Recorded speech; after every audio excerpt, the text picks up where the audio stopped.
আগামী জানুয়ারি ফেব্রুয়ারির মধ্যে আমাদের পক্ষে একমত হওয়া সম্ভব। সেই একমতের মধ্য দিয়ে এটা একটা জাতীয় ঐক্য। তার মানে আমরা একমত কেন? আমরা এমন একটা ব্যবস্থা কায়েম করতে চাই যাতে আগামীতে কোনো দল পপুলার ইলেক্টেড হলেও কোনো দল যেন ফ্যাসিস্ট চরিত্র যেন গ্রহণ করতে না পারে। একটা দল স্বৈরাচারী হবে না, এই ব্যবস্থা করা যাবে না। একজন ব্যক্তি তিনি যত জনপ্রিয় হন না কেন, কোনো ব্যক্তি কেন্দ্রিক অগণতান্ত্রিক ক্ষমতা কাঠামো তৈরি করা যাবে না। সুতরাং এই জন্য এগুলো আমাদের পাবলিক কমিটমেন্ট। বিএনপির আমি দেখেছি তারা 31 দফা, আমাদের 31 দফা, সকল দলের যে প্রশ্ন আছে। সুতরাং আমি বলবো সংস্কার এবং নির্বাচন এটা হচ্ছে পরস্পর সম্পর্কিত, অবাধ, নিরপেক্ষ, এমনকি এটা বিশ্বাসযোগ্য নির্বাচনের জন্য অনেক গুরুত্বপূর্ণ পরিবর্তন সংস্কারটা দরকার। তো অন্তর্বর্তী সরকার যদি সে পথে হাঁটতে চান, আমরা এটাকে সাধুবাদ জানাবো। শেষ করব আমি যে একটা দুটো দিকে মনোযোগ দিয়ে, বৈষম্যের ব্যাপারে কিন্তু খুব আলোচনা কিন্তু হচ্ছে না।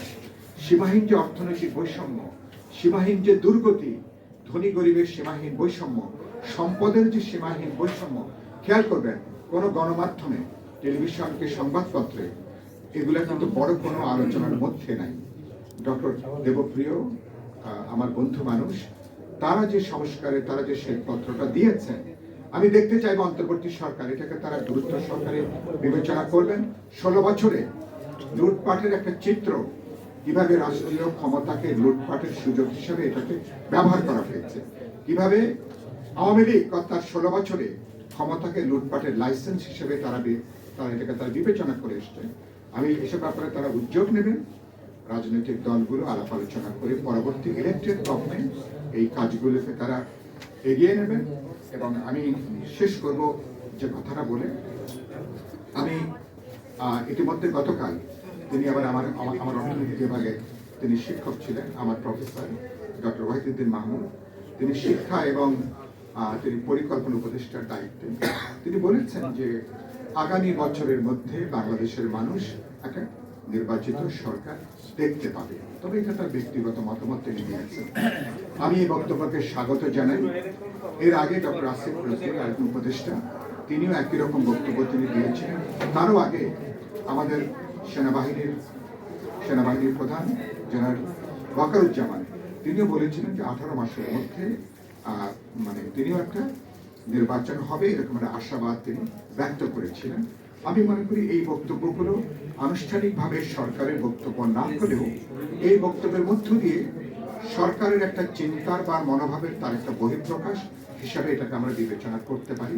সেজন্য আগামী বছরের মধ্যে, এই শীতের পরবর্তী শীতের মধ্যে সরকার যদি এটা অবাধ, নিরপেক্ষ, বিশ্বাসযোগ্য নির্বাচন করে প্রয়োজনীয় সংস্কারগুলো করে তারা যদি নির্বাচিত সরকারের কাছে তারা যদি ক্ষমতা হস্তান্তর করে তারা যদি বিদায় নিতে পারেন, এটা হবে অন্তর্বর্তী সরকারের জন্য সবচেয়ে বড় সাফল্য। মানুষ এই সরকারকে সাধুবাদ জানাবে, তাদেরকে মানুষ প্রশংসা করবে, এবং আমি আশা করব অন্তর্বর্তী সরকার কোনো উস্কানি তারা পা দেবেন না। সময়টা খুবই অস্থির, সময়টা খুবই উত্তেজিত। সরকার অস্থিরভাবে, উত্তেজিতভাবে তারা কোনো সিদ্ধান্ত নেবেন না। ঠান্ডা মাথায় বিবেচনা করে বাংলাদেশ 5ই আগস্টের পরে নতুন যে রেজারেকশন, বাংলাদেশের নতুন যে উত্থান, এটাকে বিবেচনার মধ্যে ভারতকে যেমন নেবে, ইন্টারন্যাশনাল কমিউনিটি বিবেচনায় নেবে, এবং এই পরিবর্তনের এই যে সুযোগটাকে অন্তর্বর্তী সরকার আলাপ আলোচনা করে, বোঝাপড়া করে, রাজনৈতিক দলগুলোর সাথে বোঝাপড়া করে এই পরিবর্তনের সুযোগটাকে যাতে কাজে লাগাতে পারি, আমি আশা করব সে প্রজ্ঞা, দূরদর্শিতা, বুদ্ধিমত্তা অন্তর্বর্তী সরকার পরিচয় দেবেন। আমরা সরকারের সাথে আছি, কিন্তু আমাদের সমর্থনটা শর্তহীন সমর্থন না। তারা যদি সঠিক পথে থাকেন আমাদের সমর্থনটা অব্যাহত থাকবে, কিন্তু তারা যেন পথ না হারান, তারা যেন বিপজ্জনক কোনো দিকে সরকার যেন বাঁক না নেয়। এ ব্যাপারেও নাগরিক হিসেবে গণতান্ত্রিক রাষ্ট্র পরিষদ যারা এদিকে আছেন, যারা আপনারা শুনছেন, সবাই ব্যাপারে আমরা রাজপথে আমাদের নাক, চোখ, মুখ সতর্ক থেকে আমরা পাহারা দেব। কারণ অভ্যুত্থানের পেছনে পেছনে প্রতি অভ্যুত্থান নাকি থাকে, যেমন বিপ্লবের পেছনে পেছনে যেমন প্রতি বিপ্লব থাকে। যে কোনো সময় এই সরকারকে বিপর্যয়ের দিকে নিয়ে যাওয়ার জন্য বহুমাত্রিক অপতৎপরতা চলছে। বাংলাদেশের মানুষ এখন ঐক্যবদ্ধ, আমরা সংগঠিত। অনেক চ্যালেঞ্জ ইতিমধ্যে আমরা মোকাবেলা করেছি।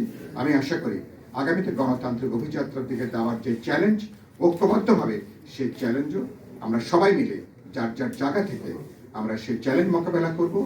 একটা স্বাধীন গণতান্ত্রিক জাতি রাষ্ট্র হিসাবে, একটা গণতান্ত্রিক মানবিক জবাবদিহিমূলক রাষ্ট্র সরকার সংবিধানের দিকে আমরা হাঁটতে পারবো। এ কথা বলে সবাইকে শুভেচ্ছা, অভিনন্দন, ভালোবাসা জানিয়ে আমি আমার বক্তব্য এখানে শেষ করছি।